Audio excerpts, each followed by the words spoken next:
નમસ્કાર વિદ્યાર્થી મિત્રો, એક ફરી વાર આપનું અમારી યુટ્યુબ ચેનલ પિનાકિન લુણાગરિયામાં આપ સર્વનું હાર્દિક સ્વાગત છે.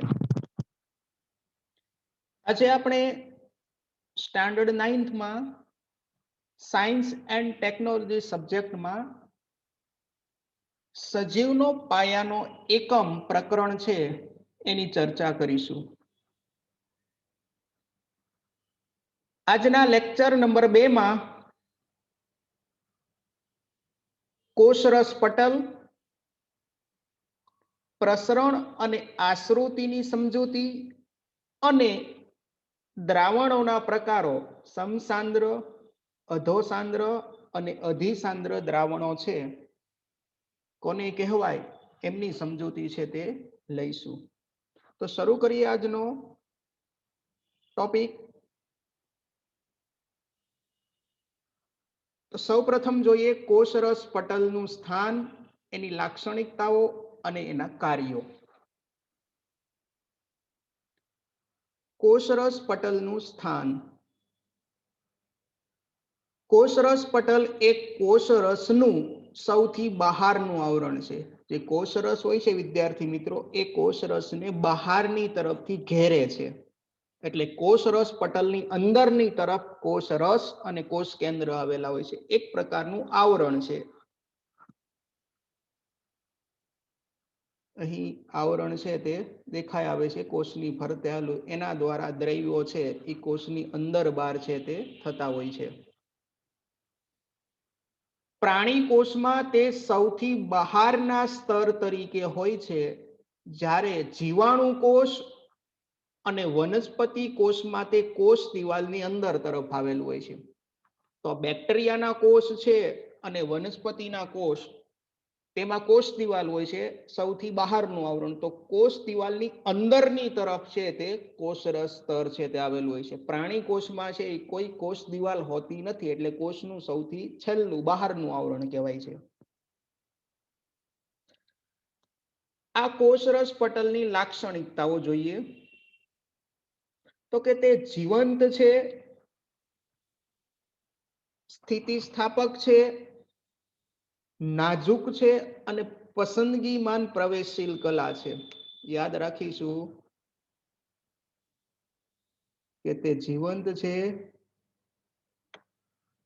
પાતળું છે,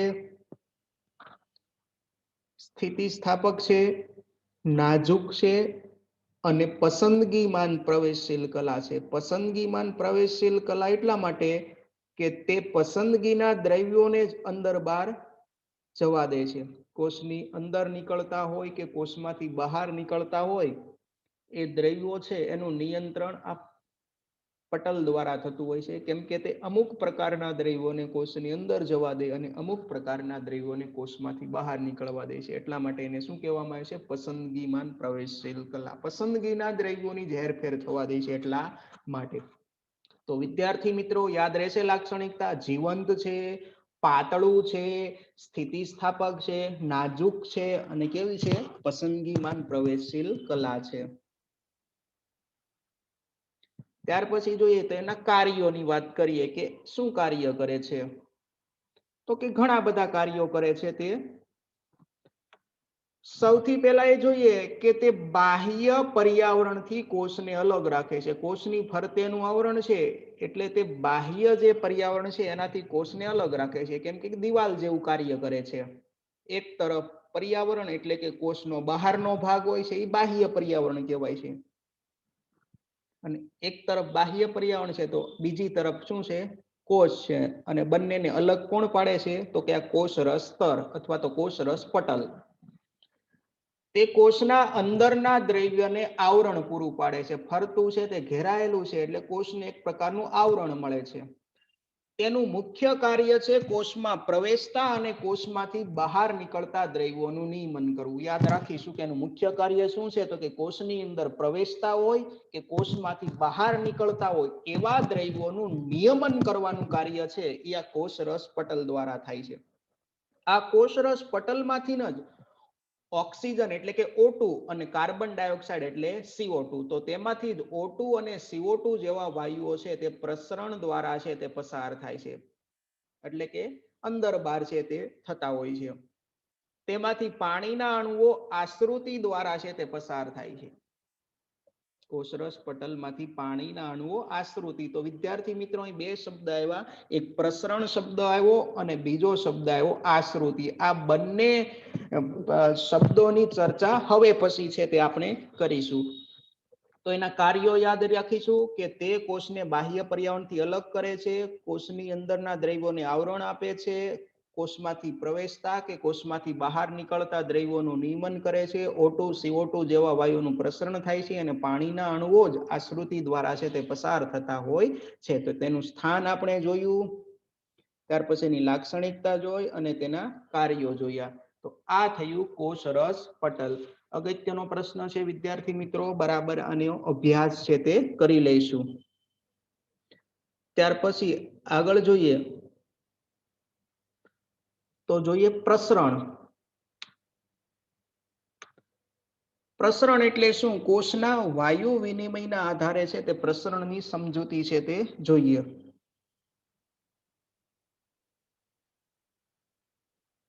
સૌથી પહેલા જોઈએ પ્રસરણ.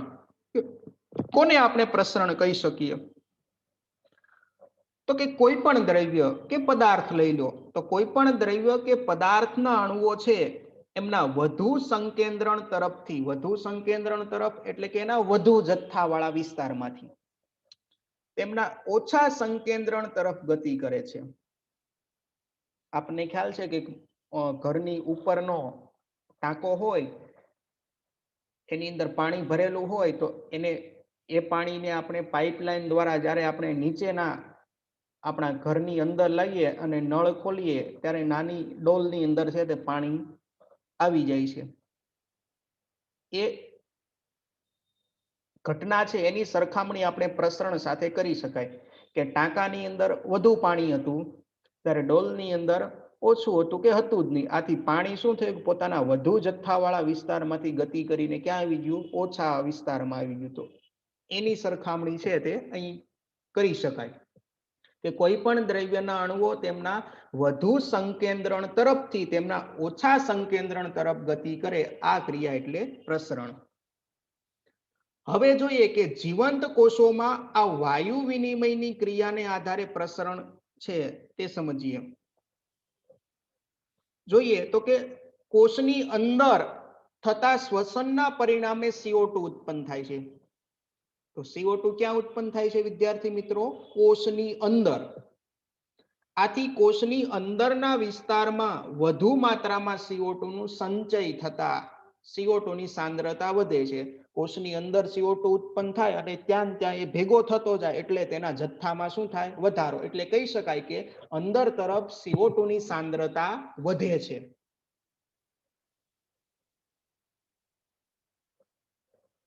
એની સાપેક્ષમાં વાત કરીએ તો એની સાપેક્ષમાં કોષની બહારના પર્યાવરણની અંદરમાં CO2 ની સાંદ્રતા ઓછી હોય છે, કેમ કે કોષની બહાર CO2 ઉત્પન્ન થતો નથી. કેમ કે CO2 ક્યાં? કોષની અંદર શ્વસન દ્વારા બને છે. તો કોષની અંદર CO2 ની સાંદ્રતા વધારે હોય છે, જ્યારે એની સરખામણીમાં બહારના વિસ્તારમાં CO2 ની સાંદ્રતા છે તે ઓછી હોય છે. આ બહારનો વિસ્તાર છે. વિદ્યાર્થી મિત્રો, આકૃતિની અંદર અહીં તમને આ ટીસ્યુ છે, પેશી, એના કોષો દેખાય છે. આ બે કોષ છે. પછી આ જે દેખાય છે આ રુધિર વાહિની છે.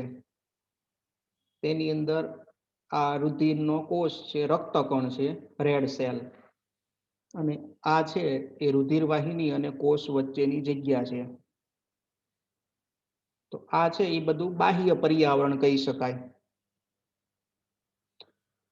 તો કે કોષની અંદર શ્વસન ક્રિયા થાય એટલે કોષની અંદરના ભાગમાં CO2 ની સાંદ્રતા વધે છે, ત્યારે એની સરખામણીમાં બહાર શ્વસન થતું નથી એટલે બહારના વિસ્તારમાં CO2 નું પ્રમાણ ઓછું હોય છે.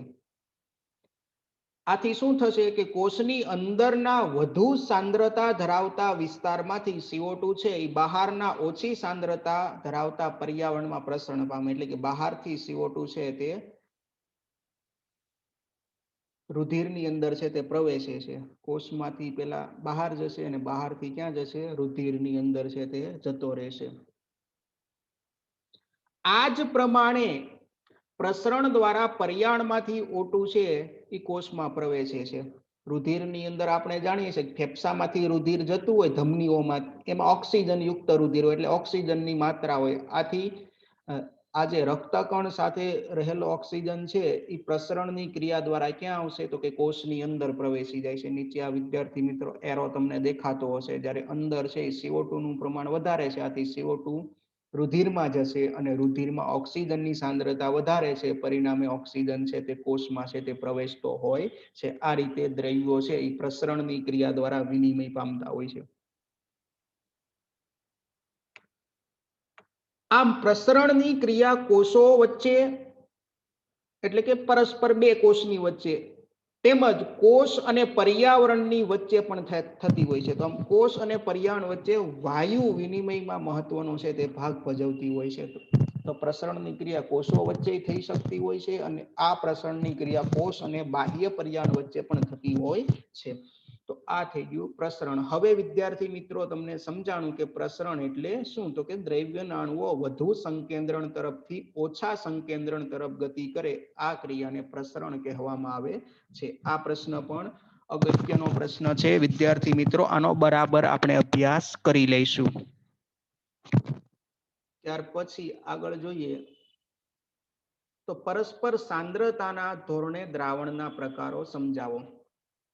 સાંદ્રતા વધારે છે, ઓછી સાંદ્રતા છે કે સરખી છે, એ સાંદ્રતાના ધોરણે દ્રાવણોના 3 પ્રકાર છે તે પડી શકે છે. એમાં સૌ પ્રથમ જોઈએ સમસાંદ્ર દ્રાવણ, એટલે તેને આઇસોટોનિક સોલ્યુશનના નામથી ઓળખવામાં આવે છે. સમ એટલે સરખું, સરખી સાંદ્રતા, સમસાંદ્ર દ્રાવણ. બંને દ્રાવણોની સાંદ્રતા એક સરખી હોય કે બંને દ્રાવણોમાં પાણીની સાંદ્રતા સરખી હોય તો તેવા દ્રાવણોને સમસાંદ્ર દ્રાવણ કહે છે. સમજ પડી વિદ્યાર્થી મિત્રો વાત, કે બંને દ્રાવણોની સાંદ્રતા સરખી હોય તો કેવું કહેવાશે, સમસાંદ્ર, સરખી સાંદ્રતા વાળા દ્રાવણો. અહીં આપણે બે દ્રાવણનું કમ્પેરિઝન છે તે કરવાનું છે. હવે સાંદ્રતા સરખી હશે એટલે બંનેની અંદર જે પાણી હશે એ પાણીની સાંદ્રતા કેવી હશે, સરખી. 2 ગ્લાસ લીધા, એની અંદર 100 મિલી પાણી નાખી દીધું અને બંનેની અંદર 1 ચમચી મીઠું નાખીને ઓગાળી દીધું એટલે મીઠાનું દ્રાવણ તૈયાર થઈ ગયું. હવે બંનેને જ્યારે ચાખવામાં આવે ત્યારે બંનેની ખારાશ એક સરખી આવે, કેમ કે બંને સરખા સાંદ્રતા વાળા દ્રાવણ છે. બંનેની અંદર પાણીની સાંદ્રતા કેવી હતી, સરખી, 100 ml પાણી નાખેલું હતું. બરાબર ને વિદ્યાર્થી મિત્રો? એટલે પાણીની સાંદ્રતા સરખી હોય એ સમસાંદ્ર, અથવા તો એમ પણ કહી શકાય કે દ્રાવણોની સાંદ્રતા સરખી હોય. અહીં આકૃતિની અંદર 3 પ્રકારના દ્રાવણ છે, એની કોષ ઉપર શું અસર થાય છે એની વાત આવેલી છે, એ આપણે પછી સમજશું. પહેલા 3 દ્રાવણો જોઈ લઈએ. પછી બીજો છે અધો સાંદ્ર દ્રાવણ, હાઇપોટોનિક. અધો એટલે ઓછું, અધો, અધો એટલે ઓછું, અધો સાંદ્ર એટલે ઓછી સાંદ્રતા. અને અધી જો હોત, અધી, અધી એટલે વધારે, પણ અહીં અધો શબ્દ છે, અધો એટલે ઓછું. જે દ્રાવણની સાંદ્રતા બીજા દ્રાવણની સાંદ્રતાની સરખામણીમાં ઓછી હોય એવું દ્રાવણ. સમજ પડી? જે બે દ્રાવણ આપ્યા અલગ અલગ સાંદ્રતા, એમાંથી જેની ઓછી સાંદ્રતા છે એ દ્રાવણ. હવે ઓછી સાંદ્રતા ક્યારે હોય તો કે પાણી વધારે હોય ત્યારે થયું ને, કેમ કે પાણી ઓછું હોય તો સાંદ્રતા વધુ હોય, પણ અહીંયા પાણી છે એ વધારે હશે આમાં, અધો સાંદ્રમાં. જે દ્રાવણની સાંદ્રતા બીજા દ્રાવણની સાંદ્રતાની સરખામણીમાં ઓછી હોય, અથવા તો જે દ્રાવણમાં બીજા દ્રાવણની પાણીની સાંદ્રતા કરતા વધારે પાણી હોય તેવા દ્રાવણને અધો સાંદ્ર દ્રાવણ કહેવામાં આવે છે. ઉદાહરણ તરીકે જોઈએ કે બે આપણે બીકર લીધા, બંનેની અંદર 1 ચમચી મીઠું નાખી દીધું.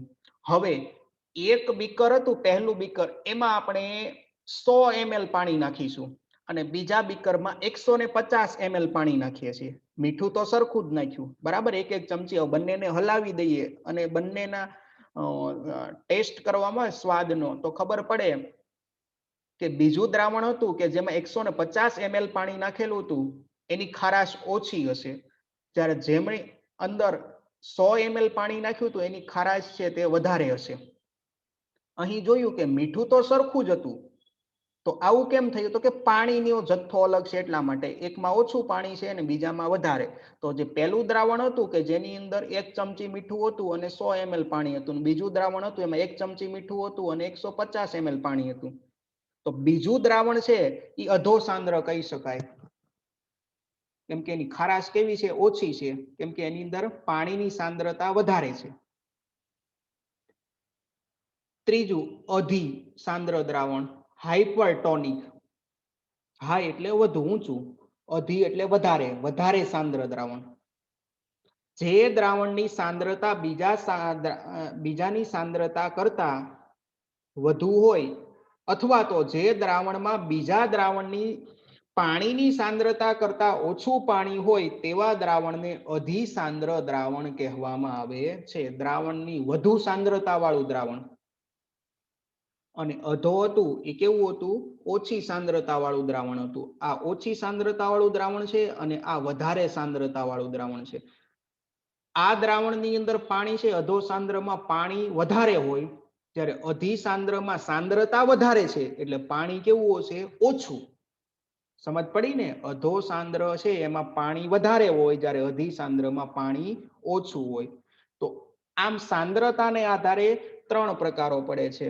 હવે અહીં સરખી સાંદ્રતા વાળા 2 દ્રાવણ છે, કોષની જેટલી સાંદ્રતા વાળું બહાર મૂક્યું હોય તો બંનેની અંદરથી પ્રસરણ દ્વારા દ્રવ્યના અણુઓનો વિનિમય થાય. બંને સરખા જ દ્રાવણ છે, જેટલા કોષની અંદર સાંદ્રતા છે એટલી જ કોષની બહાર સાંદ્રતા હોય તો શું થાય?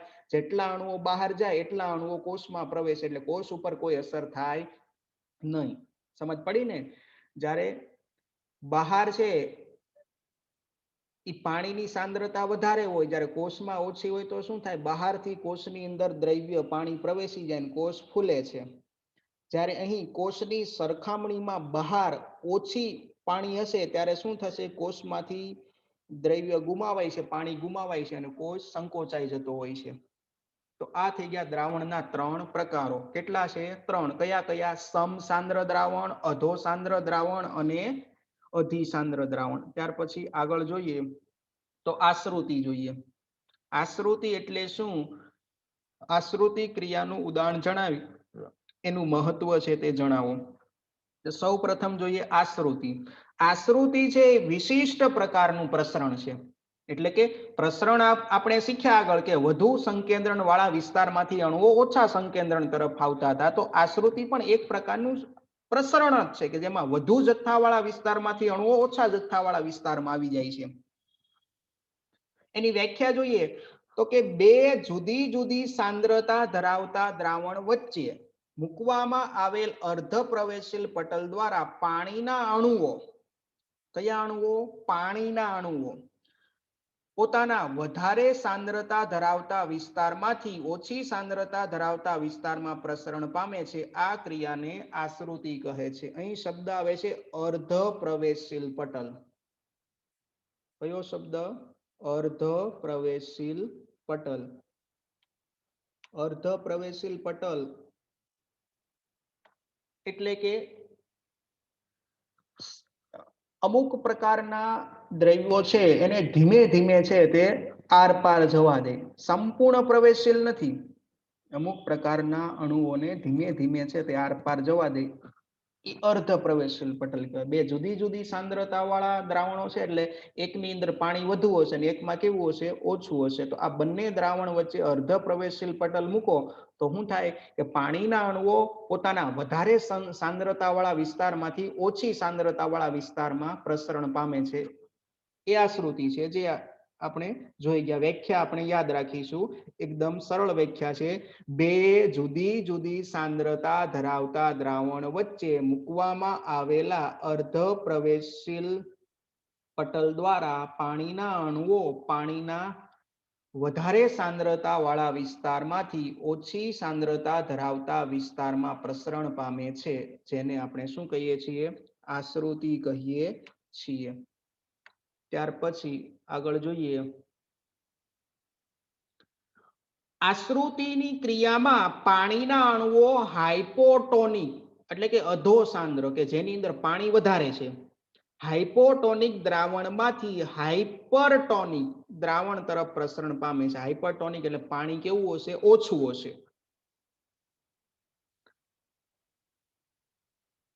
અહીં જે આપેલું છે કે અહીં જો વિદ્યાર્થી મિત્ર પાણીના અણુઓ છે એ આપેલા છે અને અહીંયા પણ પાણીના અણુઓ અને બીજા દ્રવ્ય આપેલો છે. તો પરસ્પર છે જ્યારે દ્રવ્યોની આપ-લે થતી હોય ત્યારે શું થાય કે દ્રવ્યના અણુઓ વધારે સાંદ્રતાવાળા વિસ્તારમાંથી ગતિ કરી અને ઓછી સાંદ્રતાવાળા વિસ્તાર તરફ છે એ જતા હોય છે, પ્રસરણ પામતા હોય છે. આ અર્ધ પ્રવેશશીલ પટલ છે.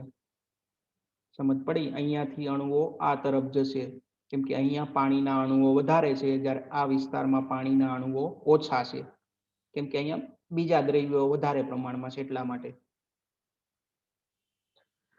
આઇસોટોનિક એટલે કે સમસાંદ્ર દ્રાવણ. આઇસોટોનિકના દ્રાવણો વચ્ચે આશ્રુતિની ક્રિયા થતી નથી કેમ કે બંને તરફ સરખું પાણી છે એટલે પાણીની આપ-લે થતી નથી.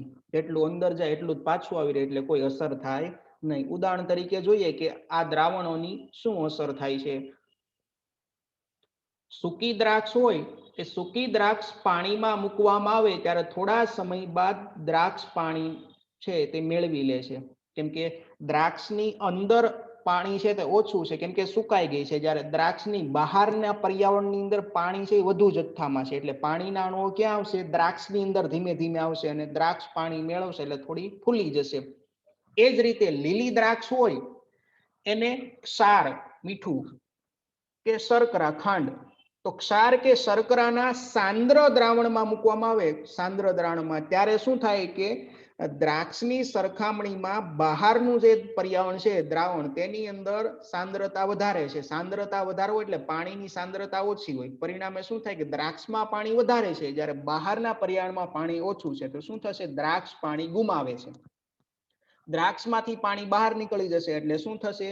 દ્રાક્ષ પાણી ગુમાવવાથી ચીમળાઈ જાય છે. સૂકી દ્રાક્ષ સાદા પાણીમાં મૂકો તો ફૂલી જાય, જ્યારે લીલી દ્રાક્ષને સાંદ્ર ક્ષારનું દ્રાવણ કે શર્કરાનું દ્રાવણ બનાવવાનું છે તો એની અંદર નાખો તો ચીમળાઈ જાય છે. એનું મહત્વ જોઈએ કે આશ્રુતિનું શું મહત્વ છે તો કે મીઠા પાણીની અંદર એક કોષી સજીવ અને મોટા ભાગના વનસ્પતિ કોષો આશ્રુતિ દ્વારા પાણી મેળવે છે. શું? તો કે મીઠા પાણીના એક કોષી સજીવો અને મોટા ભાગના વનસ્પતિ કોષો આશ્રુતિ દ્વારા પાણી મેળવે છે. વનસ્પતિમાં મૂળ દ્વારા ભૂમિમાંથી પાણીનું શોષણ પણ આ આશ્રુતિ દ્વારા જ થાય છે. બહાર છે મૂળની બહાર પાણીના ભેજ છે એ વધુ પ્રમાણમાં, જ્યારે મૂળની અંદર પાણી ઓછું હોય. આથી આશ્રુતિ દ્વારા બાહ્ય પર્યાવરણ એટલે કે માટીમાંથી ભેજના અણુઓ ક્યાં પ્રવેશે છે? મૂળના કોષોમાં પ્રવેશતા હોય છે. તો કે આશ્રુતિ દ્વારા જ મૂળ પાણી મેળવતું હોય છે. તો આ થઈ આશ્રુતિની વ્યાખ્યા અને તેના ઉદાહરણ દ્વારા સમજૂતી મેળવી અને એનું મહત્વ પણ આપણે જોયું. અહીં લેક્ચર પૂરો થાય છે. Thank you for watching. જો આપને વિડીયો પસંદ આવ્યો હોય તો વિડીયોને શેર કરો અને લાઈક કરવાનું ભૂલશો નહીં કે જેથી અન્ય વિદ્યાર્થીઓ સુધી પણ આપણો વિડીયો છે તે પહોંચી શકે. Thank you for watching.